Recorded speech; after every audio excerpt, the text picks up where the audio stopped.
Creo que tu micro no está encendido, por favor. Revisa tu micro, por favor, Carlos. Buenas tardes. Entiendo que yo voy a bajar la presentación ahora, ¿cierto? Ok. Sí. A ver. ¿Se puede apreciar en la pantalla, por favor? Sí, sí. No sé si Ok. no sé si lo has puesto en modo presentación.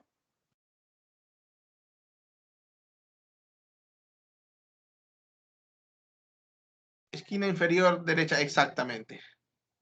Ok. Buenas tardes de nuevo. Quiero agradecer la oportunidad de presentar este tema. Cuando el ingeniero Franco ha citado tiempos, reflexiono que estoy 40 años de profesional y eso me lleva a algunas reflexiones sobre lo que voy a presentar, que tiene que ver en alguna medida de mi experiencia trabajando con hatos lecheros en el Perú y en algunos otros sitios fuera del país, y cómo esta temática de monitorear animales lecheros, de hecho es la propuesta que estoy colocando en esta presentación, contribuye a mejorar la eficacia de, de este tipo de negocios. Los 40 años lo tengo trabajando en la Universidad Agraria La Molina, tanto en investigación como en docencia. Y como señalé hace unos minutos, importante parte de mi tiempo es dialogando y participando en toma de decisiones en hatos lecheros, y sobre ese sentido es que quiero esta presentación de hoy día. Eh, Todos los participantes en esta sesión reconocen que la mayoría de nuestras vacas en lactación están en un periodo de balance energético negativo posparto. Cuando era estudiante, yo participaba en el programa de control lechero y he visitado docenas de establos en ese momento, hace 50, 45 años, y cuando contrasto hoy con los niveles productivos en ese momento, hatos en Arequipa, donde tengo amigos, hatos en Trujillo, igualmente, demuestran que hoy día, comparativamente, la productividad ha tenido incrementos sustanciales. En ese sentido, esos hatos lecheros, la mayoría, reflejan simultáneamente una incidencia importante de balance energético negativo posparto. Lo que el animal come, la energía de lo que ello provee, no es suficiente para los niveles de productividad que se expresan hoy día. Y por lo tanto, accede a la grasa corporal para cubrir lo que el alimento no cubre. Es cierto que unos hatos, a diferencia de otros, mantienen altas productividades posparto con menor problema de balance energético negativo y otros con un problema mayor. Y además es cierto que durante todo el año la situación cambia. Hay momentos como el verano o hay momentos cuando la calidad del forraje disminuye, donde esos mismos establos que estaban en una buena posición energética posparto, lamentablemente agravan su problema. Entonces, alta productividad lechera tiene implícito con ella un balance energético negativo del animal en lactación. Y nosotros tratamos de que eso ocurra lo menos posible. Encontré una frase en inglés y que le he colocado abajo en castellano. Las vacas con baja respuesta adaptativa tendrán cetosis.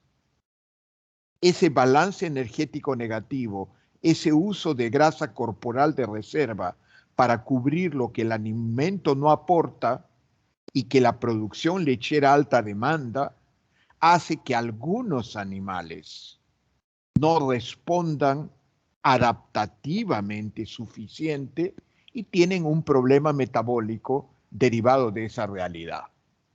La grasa corporal en el cuerpo, la grasa en el cuerpo se encuentra principalmente en reservas en ciertas partes del mismo, y esa grasa para proveer energía sufre el proceso de oxidación, el cual se inicia desdoblando la grasa en dos partes que la componen, el glicerol y los ácidos grasos no esterificados. Esos ácidos grasos no esterificados sí o sí entran primero al hígado y dependiendo de la salud del hígado, en el amplio sentido de la palabra, no salud de enfermedad, sino de la capacidad funcional del hígado, pueden oxidarse para dar energía en otras partes del cuerpo de una manera completa o incompleta. Cuando la grasa corporal ingresa al hígado y no es capaz de metabolizarse suficientemente a favor del animal, se convierten en cetonas o también llamados cuerpos cetónicos. Y el relevante de ellos es el denominado beta-hidroxibutirato. Quiere decir que cada vez que hay cetosis es porque hay presencia a partir de incompleta oxidación de ácidos grasos llevado a esta molécula beta-hidroxibutirato. Cetosis entonces significa mayor existencia de beta-hidroxibutirato que se refleja en sangre. Quiere decir que todo animal con cetosis expresa una concentración de beta-hidroxibutirato comparativamente a normalidad mayor. Eso también se refleja en leche. Por lo tanto, evaluar cetosis tiene como opciones medir esta molécula BHB o beta-hidroxibutirato en explícito en sangre o en leche o en orina.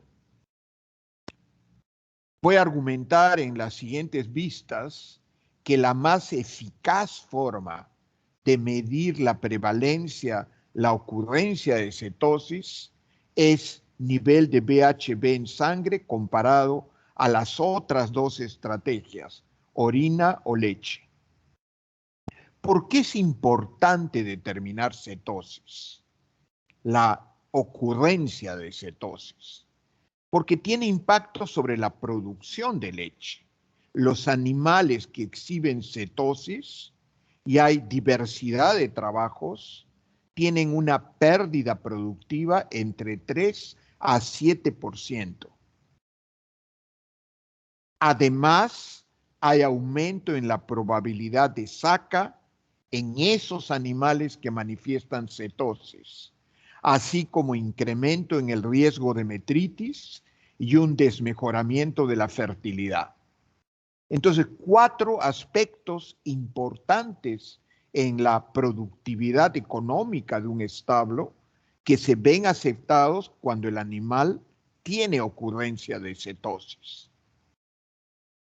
Llevado a números en trabajos publicados que han tenido acuciosidad de poder levantar la información como consecuencia de esos efectos de cetosis en el animal fluctúan, y eso es lógico que no hay un número único, entre 46 a 92 dólares por cada ocurrencia de cetosis subclínica en un animal.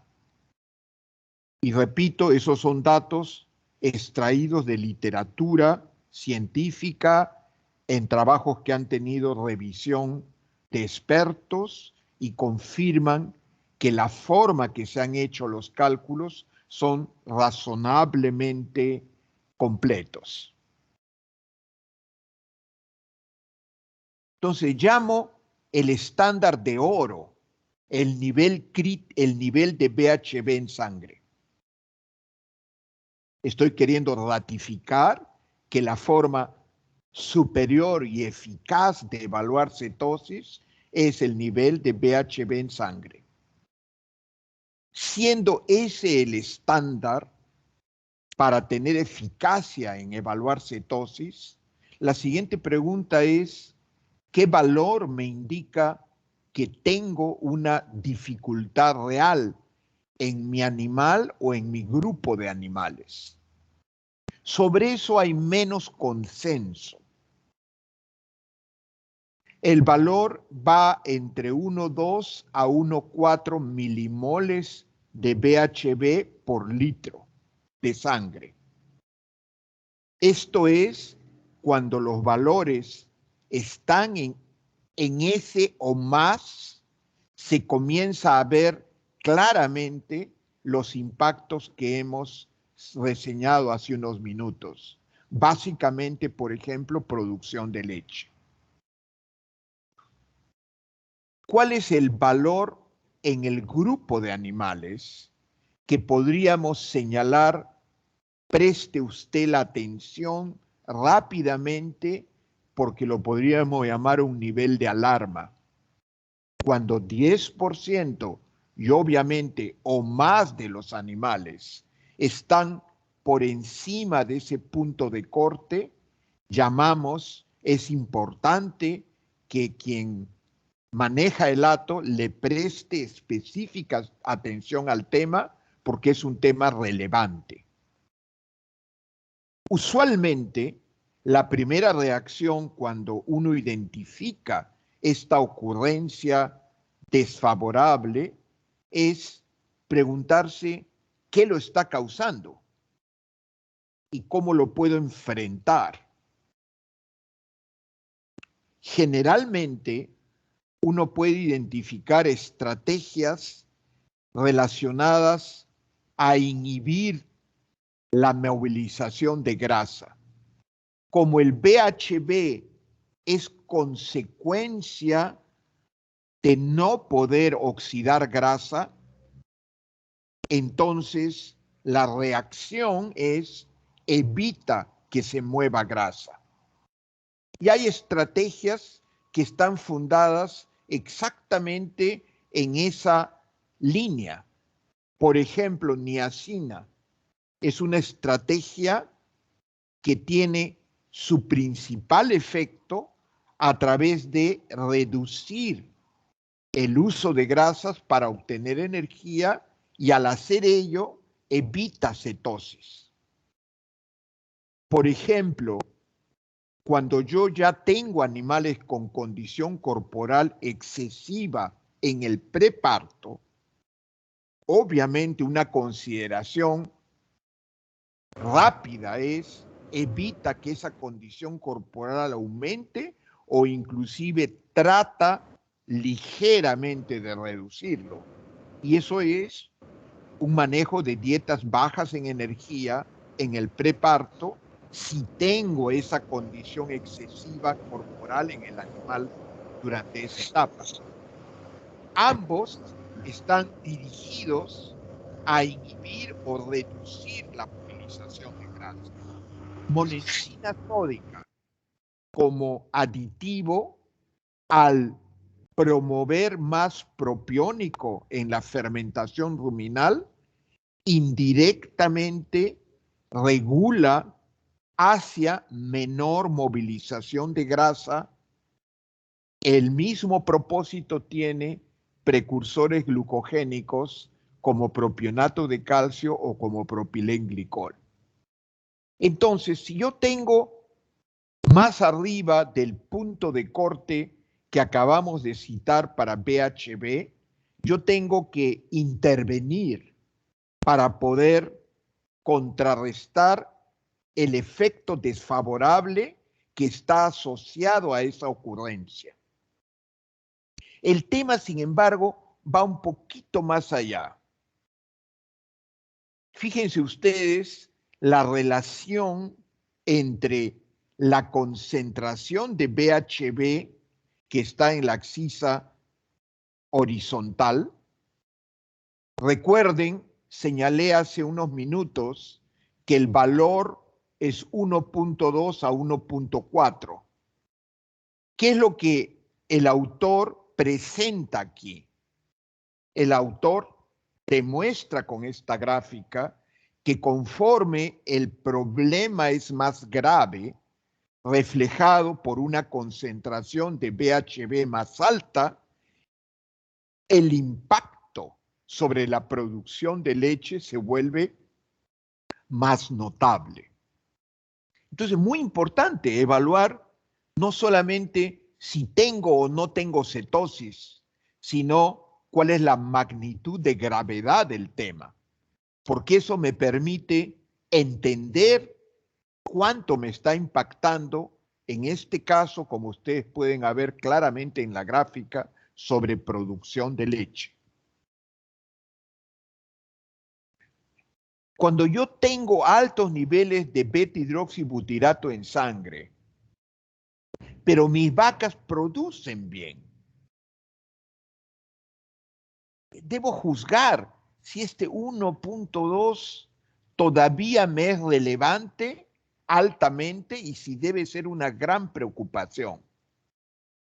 En este sentido, y esto es un trabajo muy interesante que vi en la literatura, que permite atender de alguna manera la pregunta anterior. Y este es el tipo de trabajo de investigación que uno o que otros hacen y luego dice, ¿qué utilidad le puedo tener a ello? Harrison y colaboradores mantuvieron durante largo tiempo dos líneas genéticas de diferente mérito para producción de leche. Es como si un establo, de lo cualquiera que ustedes manejen, decide usar toros con diferencia predicha baja, de tal manera que en 20 años la genética no mejoró. Y a otro grupo de animales hace lo que la mayoría de los ganaderos hacen, trata de mejorar sustancialmente su mérito genético. Entonces ellos tuvieron dos grupos de animales, uno que tenía la genética de hace 30 o 40 años y otro la genética más avanzada. Entonces tenían dos grupos de animales. ¿Qué cosa pudieron observar entre muchas otras cosas? ¿Qué es al final qué diferencia un animal de alto potencial genético para producción de otro con menor potencial genético para producción? Es muy interesante, vean esta gráfica. En las 4 primeras semanas posparto, el consumo de alimento era semejante. ¿Se ven? En las 4 primeras semanas posparto, estadísticamente hablando, comenzaba a diferenciarse en la segunda, pero todavía no lograba tener significancia estadística, eran consumos semejantes.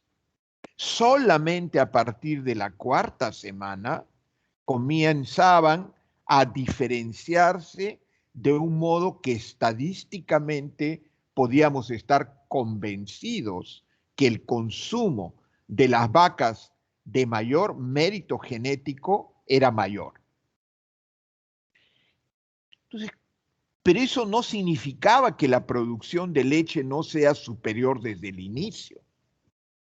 Quiere decir que con semejante consumo, la mayor producción de las vacas de mejor genética era a partir de un balance energético negativo mayor.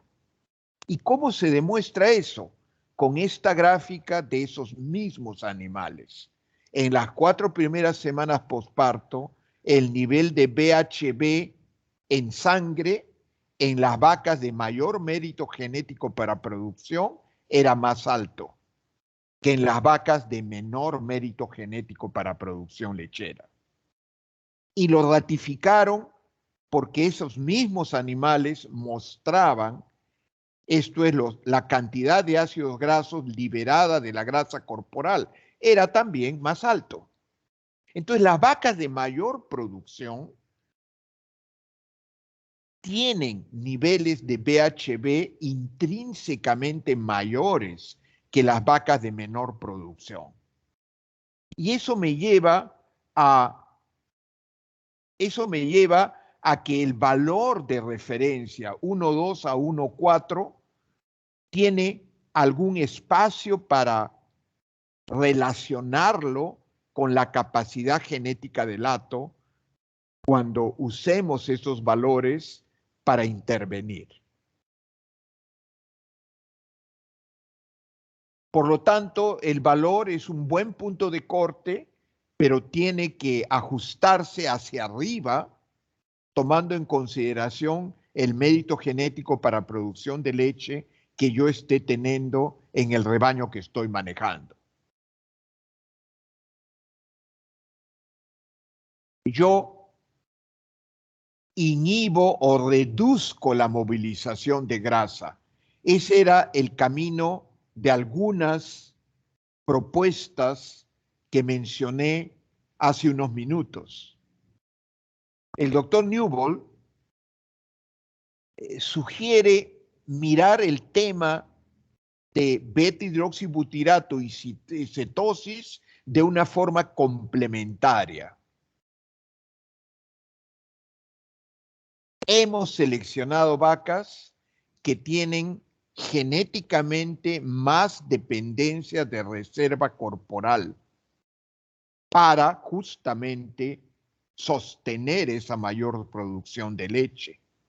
Por lo tanto, estrategias que reduzcan la movilización de grasa van en el sentido contrario de permitirle expresar esa capacidad de producir más leche.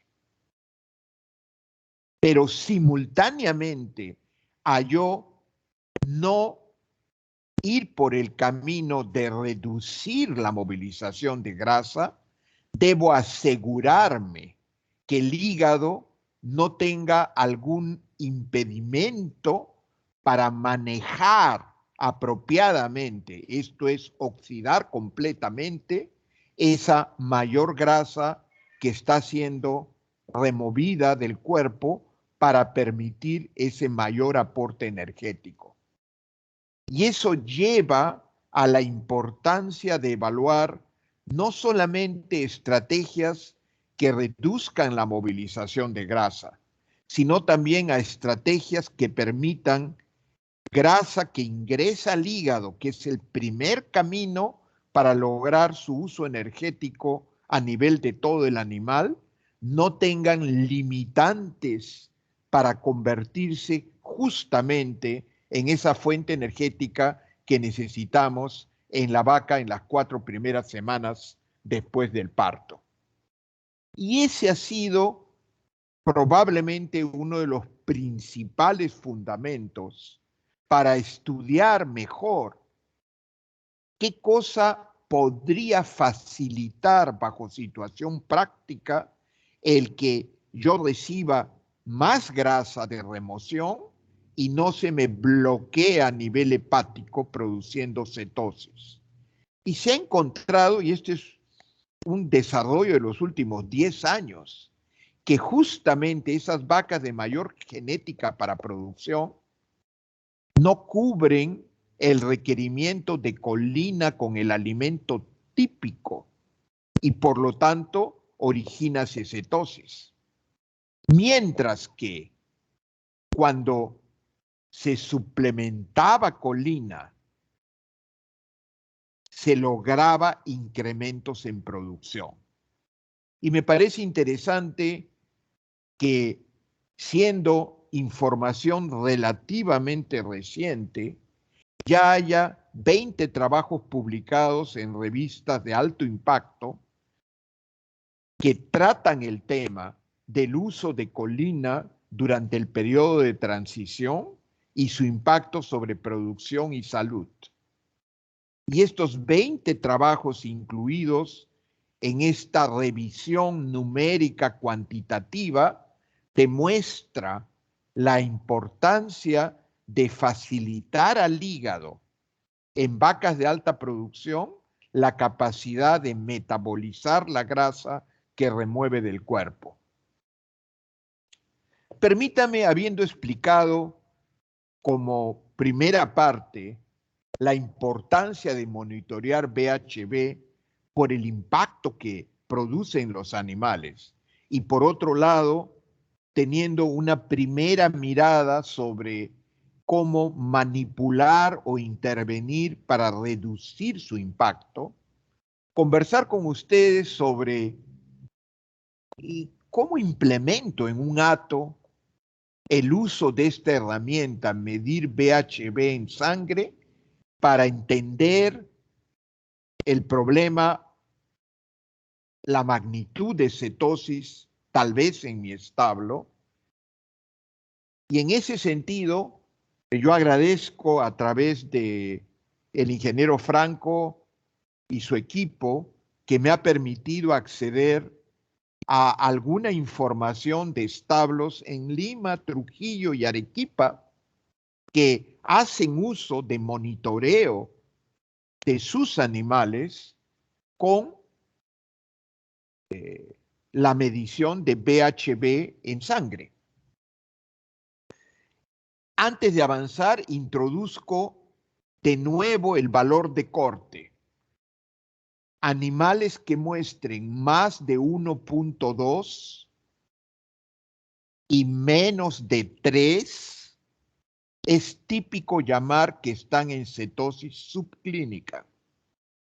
Y animales que estén por encima de 3 entran en la categoría más grave del problema de cetosis clínica. Recuerden esa gráfica que mostré, cómo dependiendo de la gravedad de cetosis medida por BHB en sangre, uno tiene un muy claro impacto sobre producción. Por eso me parece importante esta diferenciación de niveles. Yo quisiera en este sentido también introducir algo que he llamado forma de monitoreo. Y yo encuentro establos que podría llamarlos que hacen un monitoreo reactivo. ¿Qué quiero decir por esto? Que cuando perciben que tienen un problema, deciden implementar la medida en una muestra de sus animales para poder identificar si es que cetosis es parte o no del problema que creen ver en su hato. Y por supuesto es una herramienta útil para ello. Pero también hay otros hatos que, en mi opinión, tienen un uso más estratégico y más robusto como herramienta de entendimiento del hato, que es hacer una lectura constante.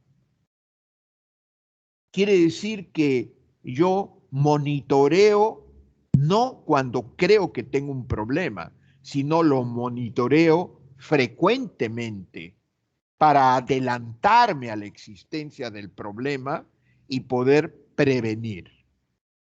Entonces hay dos categorías y obviamente hay la otra categoría. Hay hatos que no usan BHB dentro de su práctica de gestión, de mejora, de productividad y de rentabilidad. Mi consideración en esta presentación es promover el que un hato hoy día, con los retos de competitividad, como todos los negocios están, el incluir herramientas de este tipo sí o sí le da un valor adicional de mejora. ¿Por qué? Con el conocimiento yo puedo implementar tratamiento a los animales. O sea, si yo conozco que tiene cetosis a tal o cual nivel, yo puedo a ese animal identificarlo y tratarlo y no pasar desapercibido perdiendo productividad por un tiempo más largo. Esto es muy importante. Yo uso BHB para identificar animales con problemas y tratarlos. Es igual como la mastitis subclínica, o sea, si nosotros no hacemos una lectura de mastitis subclínica, la vaca sigue perdiendo productividad y no la trato, ¿cierto? Es el mismo tema para cetosis subclínica, usar BHB para identificar y por lo tanto implementar tratamiento. Aquí hay un ligero error. La segunda idea que quiero introducir es ¿y cómo manejo y o dieta para responder a la prevalencia en el hato? Pues de repente hoy tengo 60% de vacas con cetosis, sumando clínica y subclínica, y hace 6 meses tenía 20%. Algo se ha roto en el sistema que me ha llevado de tener 20 a 60%. Ahí ya no estoy refiriéndome al tratamiento al individuo, me estoy refiriendo al tratamiento al rebaño. Si la palabra tratamiento, por favor, la entienden dentro del sentido de mi presentación. Esto es, por ejemplo, datos concretos de un establo al norte de Lima, donde de manera reactiva ante una dificultad aparente de productividad en el rebaño, decidieron evaluar haciendo uso de BHB medido en todas las vacas que parieron en un tiempo razonable de tiempo, muestradas a los 5 días después del parto. Este hato tenía 25.9% de cetosis clínica más subclínica. Esa es información valiosa para el profesional o los profesionales involucrados en el hato, o fue información valiosa para tomar decisiones.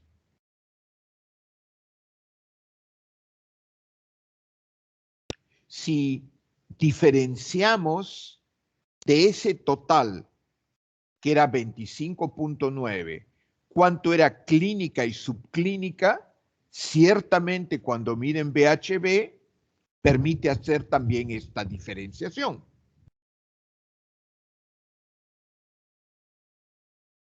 ¿Cuándo hacer la evaluación? Este establo concreto que acabo de presentar, muestré sangre a los 5 días posparto. Un tema importante es definir cuándo hacer el muestreo. Y ese 5 días coincide muy bien con esta gráfica. Esta es una gráfica de la prevalencia de cetosis subclínica en muchos animales, 1.700 vacas, donde indica que la prevalencia es más frecuente de detectarla en el día 5 posparto. Quiere decir que si yo muestreo el día 4, voy a perder algo de animales que sí van a tener cetosis luego. Entonces, basado en esta información hay varias conclusiones, ¿cierto? Es cierto, el día 5 es el de mayor frecuencia de prevalencia. Sin embargo, hay otros hatos donde es posterior a ello. No tan alto como el día 5, pero también hay ocurrencia. Por eso, algunos hatos hacen una medida posparto alrededor del día 5 y una segunda medida posparto días después dentro de un rango variable. Yo señalé que el uso de BHB para intervenir en animales individuales me lleva a tomar decisiones sobre tratamiento. Y básicamente hay dos tratamientos que son los más frecuentemente usados: propilenglicol oral o uso de dextrosa intravenosa. Y me pareció interesante que hay un artículo reciente donde la información de la eficacia comparativa trataron de responder a esa pregunta y está publicado. Entiendo que el equipo de Batilana puede compartir esa publicación si hubiera algún interés específico sobre el tema. Yo no soy del área de ciencia veterinaria, me siento obviamente limitado para poder discutir detalles sobre esa publicación o sobre ese tema. Entonces, la anotación que hice hace unos minutos fue referido a un hato que cuando tiene un problema o prevé que pueda hacer cetosis y decide implementar la medida. Y yo dije que esos son hatos que reaccionan a un problema. Hay otros hatos, y en el país hay varios de ellos, que han implementado un monitoreo constante. Y ustedes tienen un ejemplo típico aquí. Lo más cercano es junio, que está a la izquierda, y acá hay una serie histórica hacia atrás, a junio del año pasado. ¿Qué es lo que quiero presentar aquí? Primero, este es un establo concreto que decidió no hacer solamente un momento de muestreo, sino dos, al 5º y al 10º día posparto. Y decidió hacerlo permanentemente. En este caso, está reflejándose la prevalencia expresado porcentualmente, sumando clínica y subclínica. Esto es, animales que tenían más de 1.2 como valor obtenido en sangre. ¿Qué es lo que yo quisiera compartir con ustedes como primera observación? Primero, que no es un valor constante de prevalencia. Si yo me voy a los rangos, y cuando uno tiene información de este tipo, es importante ver el rango. Fíjense, tenemos momentos que está alrededor de 20, tenemos momentos que están alrededor de 55% de prevalencia. Y estamos hablando de distancias de tiempo de 6 meses de intervalo. Entonces, importante es que algo está sucediendo en el hato que ha provocado que en algún momento tenga razonables bajos niveles de prevalencia, como 20% o como 25%, y en otro momento el valor se le duplique. Y vean, es consistente, estos 3 meses o 4, es consistentemente más alto que el resto del año. Segundo punto es el tema de cómo se diferencian la prevalencia cuando yo mido en el mismo mes o mismo momento del año a los 5 o a los 10 días posparto. Lo más frecuente es que ocurra a los 5 capto a más animales y a los 10 capto menos. Pero eso no sucede en algunos momentos del año. Esa es otra pieza de información valiosa obtenida en estos hatos que hacen un monitoreo frecuente. Si hablamos de cetosis subclínica, porque lo anterior era clínica más subclínica, vemos la misma tendencia. Meses en los cuales se duplica la prevalencia de cetosis subclínica y eso se refleja también en el tema de cetosis clínica.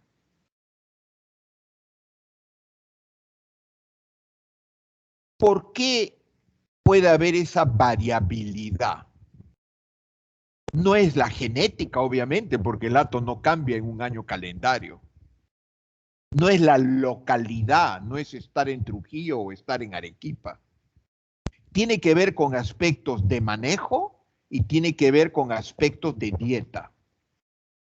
Tiene que ver, por ejemplo, cuál es la condición corporal prevalente en el mes o 2 meses anteriores a cuando yo estoy midiendo BHB en sangre.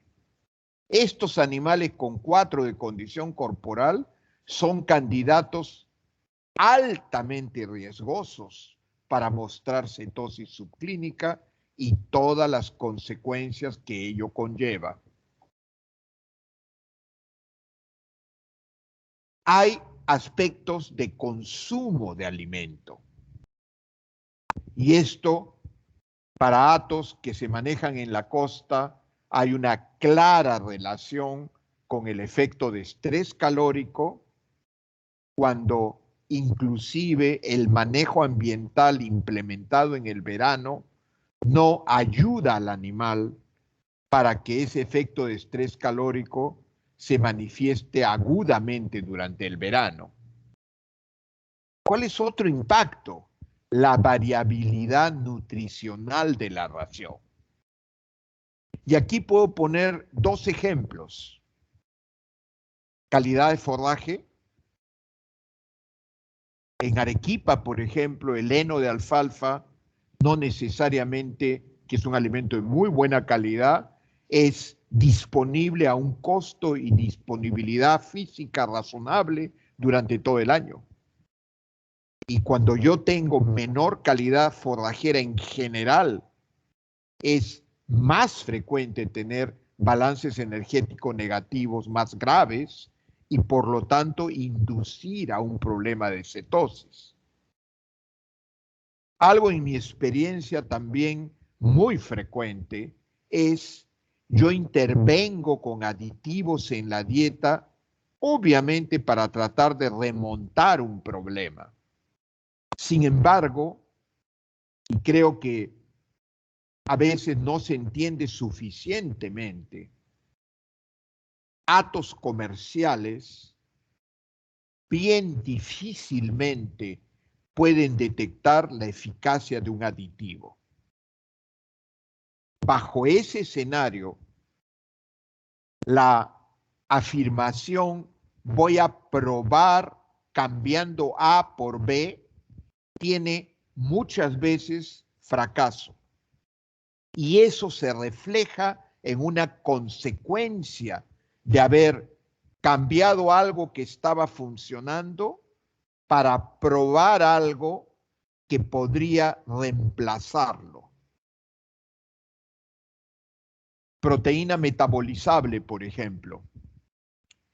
El concepto de proteína metabolizable en la ración se ha ido refinando cada vez más y ahora ya no es solo proteína metabolizable, son aminoácidos sobrepasantes. Es muy claro, los animales cuando tienen déficit proteico no tienen de dónde sacar proteína, por lo tanto inmediatamente como le falta, bajan producción de leche, bajan consumo de alimento. Y es difícil detectarlo por la naturaleza digestiva del rumiante respecto al manejo proteico de la ración. En aves y cerdos, cuando hemos pasado de formular por nivel proteico, luego a nivel proteína digestible y luego a nivel de aminoácido disponible, hemos avanzado bastante en lo que se llama nutrición de precisión. Sin embargo, en vacunos estamos también en esa trayectoria de pasar de proteína cruda a proteína digestible, que fue un periodo muy corto, porque realmente no servía en el caso de vacunos. Y pasamos de frente al tema de proteína metabolizable en la ración, y luego, como parte de ello, está el perfil de aminoácidos. Pero en el rumiante todo se hace más complicado de entender por las circunstancias del rumen. Entender y llevar a soluciones prácticas para el ganadero. Entonces, esa variabilidad en niveles que yo he podido, con la ayuda de los datos que he podido compartir, tiene varias fuentes de explicación. Ahora, condición corporal obviamente puede tener relación con dieta, pero también tiene relación con el éxito del manejo reproductivo del establo. Cuando yo tengo desfavorable manejo, las vacas se me van vacías largo tiempo y terminan generalmente en sobrecondición. Pero no es solamente dieta, es el manejo reproductivo. También es un aspecto de manejo aparentemente alejado, que es sobrepoblación de animales en corrales. Esa sobrepoblación que yo no conozco hato en el Perú que esté sobrado en corrales, porque obviamente es un costo, es una inversión, es espacio que yo tengo que ocupar. Y hay momentos en el año porque los partos no tienen la misma distribución igual, que están tremendamente sobrecondicionados, sobrecargados los corrales. Y eso lleva a impactos sobre consumo de alimento, sobre competencia en el comedero. Entonces, muy importante que justamente yo uso la información, uso esta información, cómo varía mis niveles de cetosis durante el año, para intervenir sobre ello, para obviamente evitar las consecuencias de la presencia de niveles desfavorables medidos a través de este metabolito en sangre. Vean, este es un hato en Arequipa. También monitorea constantemente. Tomó la decisión de punto de corte a los 4 y a los 11 días posparto. No hay una gran diferencia con 5 y 10 como se puso ver en el anterior hato. De nuevo, las mismas diferencias de 100%, 30% en este ejemplo en enero, alrededor de 60% en mayo.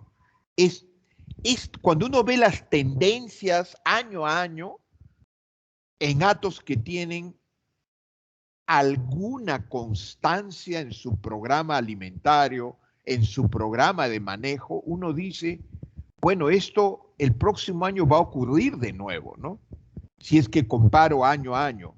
Por lo tanto, debo generar alguna intervención que me permita contrarrestar, si hago uso de esta gráfica, el impacto desfavorable, sí o sí, que está ocurriendo o que ocurrió en estos meses para este ejemplo de monitoreo constante.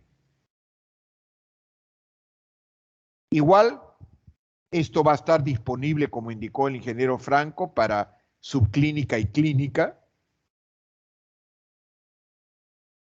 Entonces, el monitoreo constante o robusto debe decidir, también se puede hacer en una sola oportunidad durante el posparto.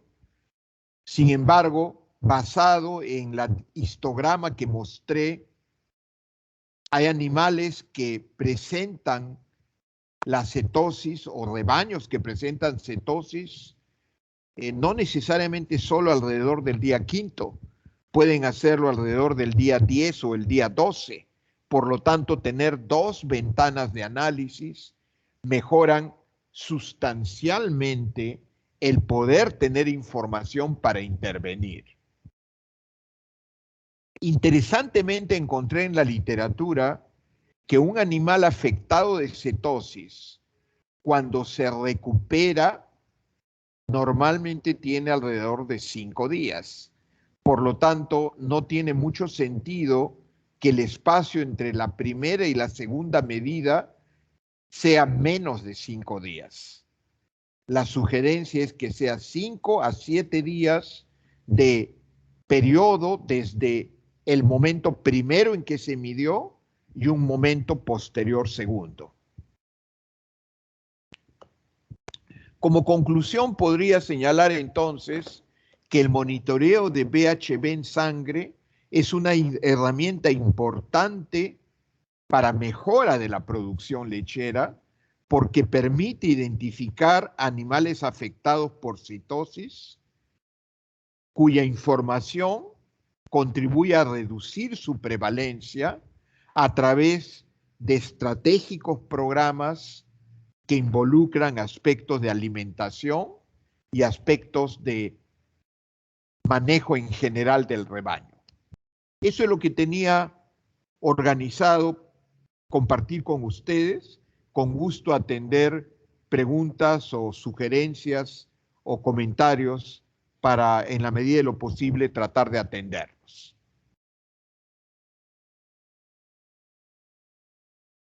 Gracias, Carlos, por la exposición bastante didáctica y mostrando algunos datos que se obtienen de nuestros amigos ganaderos. Para indicarles, al igual que la charla pasada, el tenor de estas últimas baticonferencias es tratarlo de hacerlo un poco más práctico, llevarlo un poco más a nuestra realidad, llevando datos que se están dando actualmente en el campo, ¿no? Comenzamos a tener preguntas y de aquí nos saluda desde Chile. San Juan, Matías. ¿El valor predictivo de BHB, en su opinión, es mayor en el preparto o en el posparto? ¿Qué valor tiene de uso de qué valor tiene el uso de NEFA como valor predictivo en preparto? Hay dos preguntas ahí, ¿no?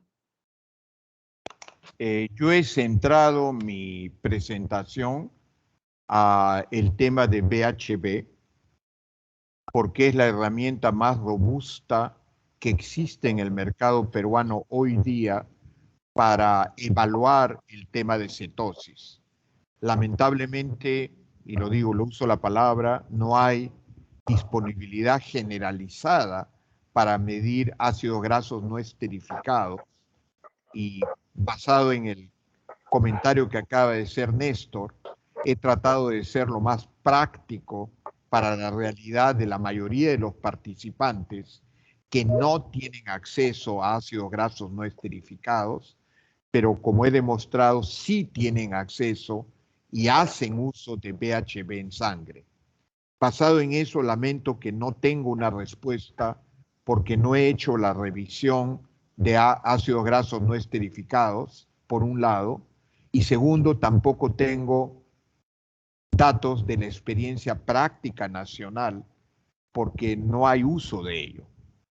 Habiendo dicho eso, si ustedes recuerdan la gráfica asociada al trabajo de mérito genético diferente para producción de leche, ciertamente la pregunta que ha hecho el participante coincide en términos de que ácidos grasos no esterificados obviamente permite y se ve que van en la misma posibilidad de ayudar a entender el problema. El concepto de ácidos grasos no esterificados en preparto involucra que nos permite adelantarnos a entender qué va a pasar en el posparto en la medida que el nivel de remoción de grasa para producir energía inclusive puede comenzar antes del parto. Entonces, desde el punto de vista fisiológico del animal, eso ha sido estudiado ciertamente. Sin embargo, llevarlo a un manejo práctico, ácidos grasos no esterificados, tiene las dificultades intrínsecas a hacerlo.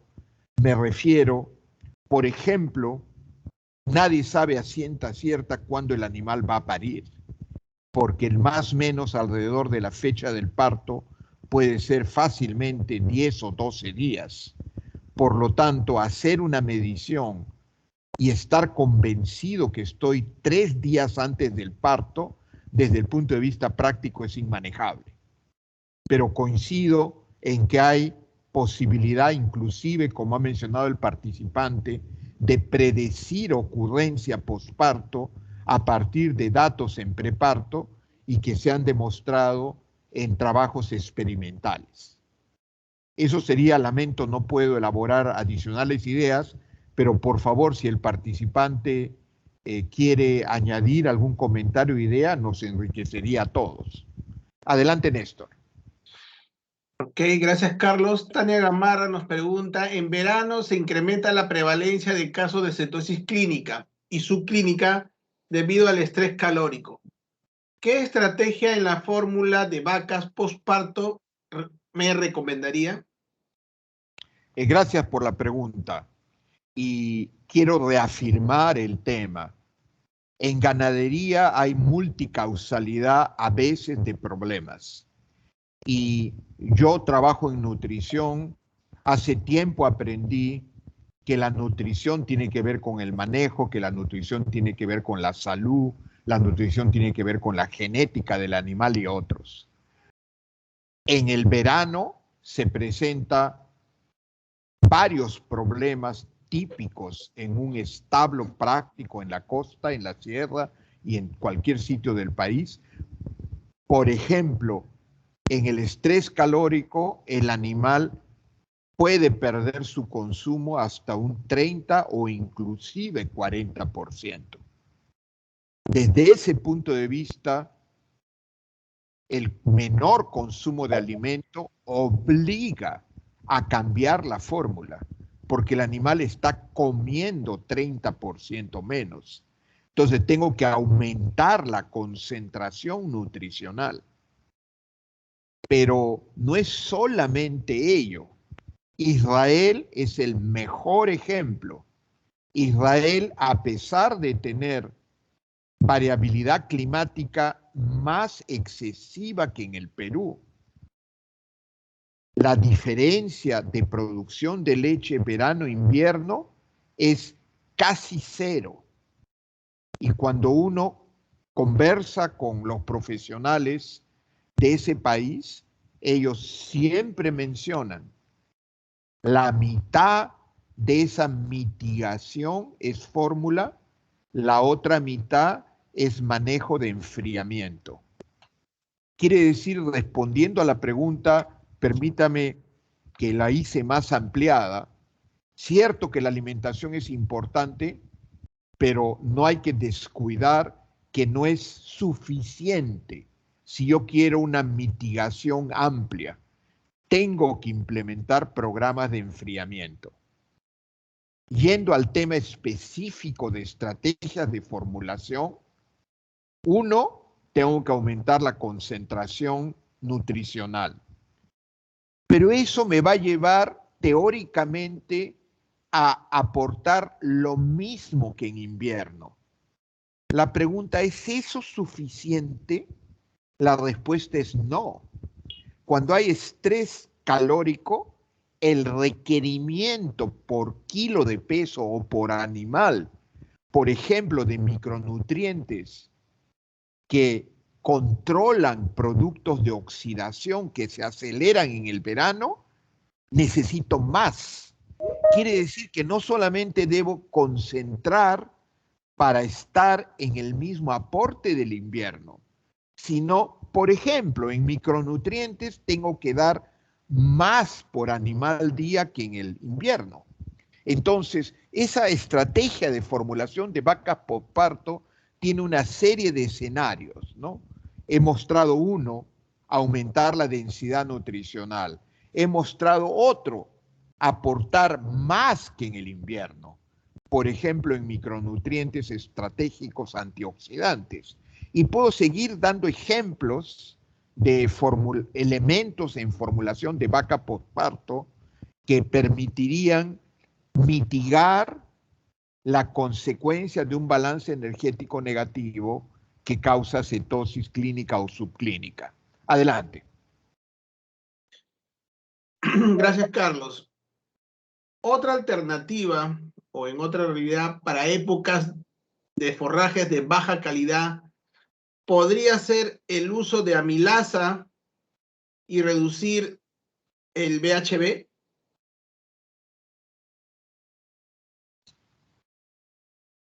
La amilasa es una enzima que posibilita la digestión de almidón. Entonces, por un lado tenemos la primera consideración. Todos los establos en el Perú tienen en promedio menor calidad de forraje que cualquiera en promedio de esos hatos ganaderos que vemos en el hemisferio norte. Quiere decir que la realidad del forraje en el Perú es de menor calidad. Punto uno. Y eso es un reto en la formulación de raciones. Ligándolo primero con la pregunta anterior, un estrés de verano con un forraje de inferior calidad es un tema agravado. Entonces, forraje de baja calidad quiere decir que está aportando menor energía. ¿Y qué otros alimentos aportan energía en la dieta? El maíz o semejantes. Entiendo la pregunta desde esa óptica. Si yo tengo un forraje de baja calidad, ¿de dónde saco energía? Si el forraje, por su pobre digestibilidad relativa, aporta menos. Entonces digo, saquémosle más energía al maíz. Y ese es el teórico propósito del uso de amilasa. Entonces, bajo ese escenario, yo teóricamente tengo más energía y por lo tanto no voy a ocurrir un balance energético negativo muy grave y voy a reducir cetosis y va a haber menor nivel de BHB en sangre. Entonces, tiene lógica. Sin embargo, habría que hacer algunas consideraciones, ¿no? La primera consideración es, si yo tengo pobreza de calidad de forraje y yo aumento la magnitud de utilización del maíz, quiere decir que tengo un riesgo de acidosis mayor. Entonces, en ese sentido, forraje de baja calidad agregado con un maíz que se digiere más intensamente en el rumen, puede ser un candidato a un problema. Entonces, solamente yo sugeriría considerar el uso de amilasa en general solamente cuando yo estoy alejado de acidosis en el animal.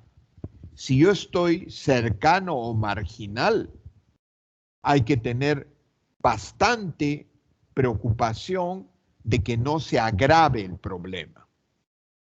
La tecnología, si podemos llamarla de esa manera, del uso de amilasa en vacas de alta producción, es una tecnología que ha demostrado beneficios en algunas circunstancias experimentales y prácticas, pero también otras donde no ha logrado demostrar ello.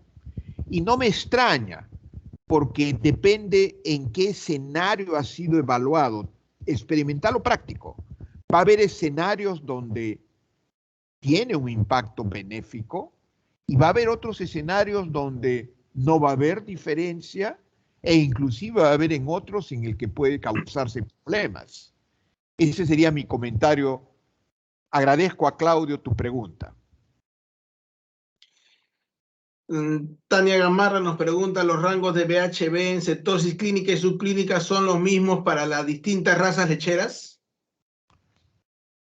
La literatura que me he permitido revisar para esta presentación, no he encontrado que señalen valores de referencia diferentes. Interesantemente, en general, requerimientos nutricionales o niveles de referencia de algo en sangre, en orina o en leche, no hay direccionalidad a que haya diferencia por genotipos. El único es ligado a calcio.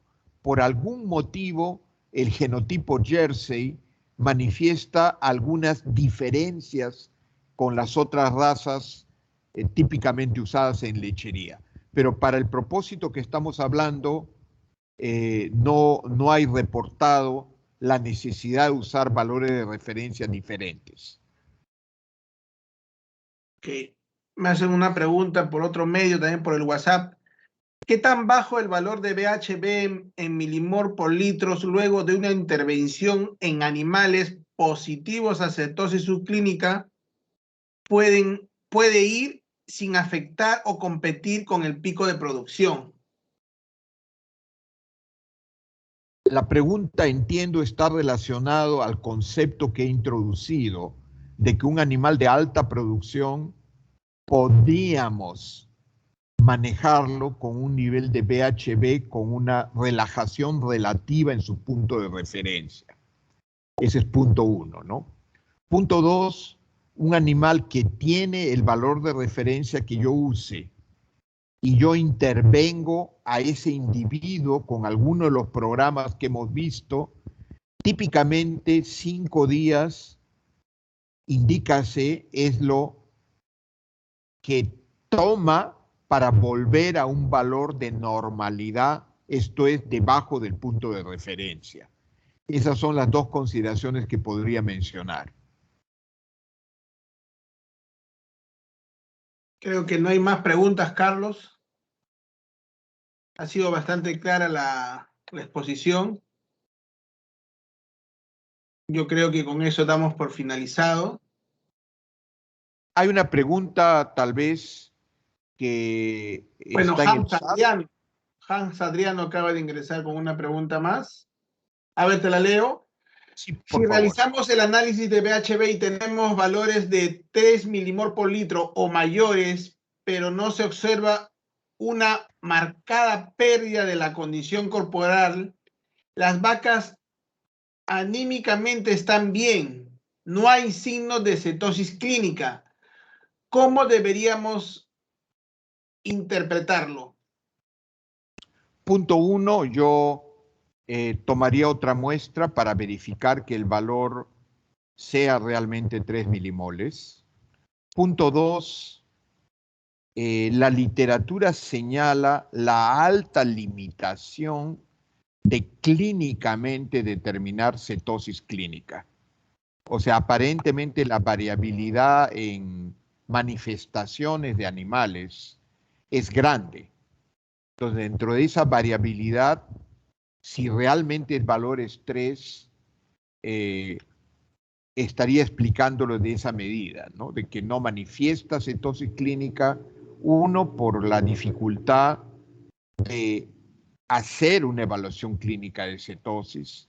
Punto dos, porque hay variabilidad en la manifestación de cetosis clínica entre animales. Y punto tres, el concepto de pérdida de condición corporal, difícil encontrar que con cetosis tempranamente, 5 días posparto, uno pueda observar una pérdida de condición corporal catalogado por una numeración a partir de una observación visual. Tendría que haber tenido otro tipo de problema para que se manifieste en una pérdida de condición. Obviamente, si estamos hablando de 30 días después de un cuadro de 3 milimoles, ahí sí podemos ver en pérdida en condición, pero al día 5 o al día 10 va a ser difícil observar esa manifestación. Adelante. Gracias, Carlos. Alfredo Valera hace una pregunta muy puntual. ¿Cuál será la disponibilidad intestinal de la colina? Una biodisponibilidad sectada Ok, intestinal de la entiendo colina. que la pregunta es, pondríamos, tal vez poniéndolo de alguna forma que ojalá sea la clara del caso, ¿no? Los alimentos tienen colina, eso no hay ninguna duda. El maíz, la soya, el forraje, obviamente en cantidades variables. Sin embargo, esa colina, cuando llega al rumen, que es el primer sitio de digestión, se destroza, cambia a otro compuesto y por lo tanto al animal no le sirve. En animales de alta producción principalmente se ha demostrado, tal como de manera muy rápida, con el metaanálisis que he reseñado, cuando le doy cuando le doy colina absorbible en el intestino delgado, los animales manejan mejor los ácidos grasos que ingresaron al al hígado, y por lo tanto producen más, tienen menos cetosis, son vacas más saludables, tienen mejor preñez, tienen menor mastitis. Correcto. Entonces, yo debo lograr una cantidad necesaria de colina absorbible en el intestino delgado. Entonces, esas son colinas que han tenido algún tipo de protección industrial en manufactura, que cuando llegan al rumen no son destrozadas y cuando llegan al intestino delgado permite su digestión y absorción. En el mercado, de acuerdo a la declaración de fabricantes, tienen diferentes, como entiendo es la pregunta, disponibilidades intestinales de colina. Y eso se refleja en un porcentaje. Lo importante, en mi opinión, no es el porcentaje que tenga el producto, sino corregida la cantidad consumida por la digestibilidad del producto a nivel del intestino delgado, si es que llega a aportar la cantidad necesaria por el animal. Y ahí hay dos elementos. Uno, cuánta colina tiene. Dos, cuánto de la colina escapa al rumen. Y tres, cuánto de eso que escapó realmente es absorbible. Entonces, los productos comerciales, hasta donde yo puedo ver la información que proveen, es variable, ¿no? Y lo que uno tiene que lograr es la cantidad de colina absorbible que permita cubrir esta facilitación del metabolismo de grasa en el hígado. Esa sería la respuesta que podría dar. Gracias, Carlos. Para acotar un poco ahí, no hay una metodología bien clara para determinar la biodisponibilidad intestinal, ¿no? Ni siquiera en humanos hay una metodología clara al respecto, ¿no? Y como bien dice Carlos, cuando se ha tratado de medir, los resultados son erráticos. En algunos momentos hay un porcentaje muy alto y hay momentos aquí hay porcentajes bien bajos. Entonces también el tema es qué tanta repetibilidad tenga ese porcentaje de absorción en el intestino. Por ende es difícil decirlo, ¿no? Pero la cantidad de ensayos juntados en un metaanálisis de respuesta en animal te está afirmando que realmente el producto pasa los dos retos, como dice Carlos, que es la estabilidad en el rumen y la disponibilidad a nivel intestinal. Sigamos, están comenzando a entrar algunas preguntas más. ¿La medición de BHB en leche con tiras reactivas son seguras para el análisis? Cuando uno evalúa herramientas para poder, en este caso, por ejemplo, ver la prevalencia de cetosis, uno usa la palabra cuál es la precisión y cuál es la exactitud. Y en este caso la pregunta está ligada, entiendo, de manera referencial a son seguras para el análisis. En ese sentido, me permití llamar a BHB en sangre el estándar mejor, es el que tiene más precisión y más exactitud comparado con los otros alcances de querer lograr lo mismo. Me refiero a orina o leche. Dicho eso, no significa que no tengan utilidad. La respuesta es su utilidad en precisión y exactitud es menor. E igualmente, dentro de BHB en sangre, yo tengo varias opciones de medirlo. Opciones analíticas de equipo o de otro tipo de apoyo para hacerlo. Iguales en el caso de tiras para análisis en leche. Entonces, el concepto de precisión y exactitud no es solamente propio de si lo hago de una forma en leche, sangre u orina, sino en cada uno de ellos con qué equipo específico lo hago. Entonces, si yo soy alguien que va a decidir implementarlo, mi sugerencia es, si el proveedor no da datos razonables de precisión y exactitud, yo prefiero no usar ese tipo de apoyo de medida, independiente si es sangre, orina o leche. Cuando yo ya tengo la información de precisión y exactitud, entonces los puedo comparar y recién ahí decir, descarto esto o me mantengo en lo otro. Esa sería mi respuesta. Gracias, Carlos. Para acotar un poco ahí, las tiras de reactivas en leche funcionan bastante bien.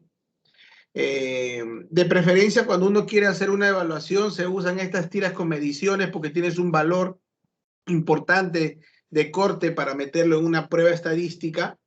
Pero muchos usan la prueba en leche porque el animal, una vez detectado y entra a una casuística o una prueba estadística, sea negativo o sea positivo, lo usan para ir midiendo diariamente la evolución del tratamiento, ¿no?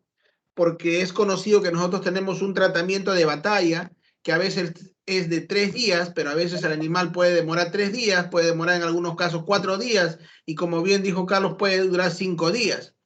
Entonces, el animal debería de ser evaluado diariamente para ver que el animal efectivamente salió del cuadro, ¿no? Y lo hacen generalmente con estas tiras de leche que son menos costosas que las tiras que te dan un valor, ¿no? Pero sí son muy buenas, ¿no? Inclusive son mejores que las de orina, ¿no? Saulo, el doctor Saulo por acá también nos hace una pregunta. Medir niveles de glucosa en sangre como complemento a la medición de BHB podría considerarse como más eficaz para el diagnóstico de cetosis subclínica. ¿Cuáles son los niveles normales de glucosa al día 4, al día 11 postparto? Saludo a Saulo, hace tiempo que no puedo acceder al establo donde él labora. Muchos saludos, Saulo.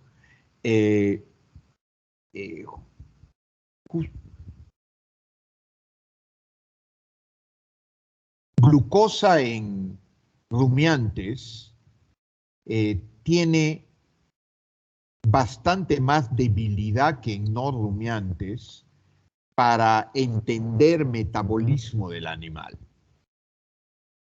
Primero, el nivel de glucosa siempre varía dependiendo del momento en el cual se absorbe el alimento que el animal ha consumido. Punto uno. Es bastante variable dependiendo de la naturaleza y momento de consumo de alimento. Punto uno.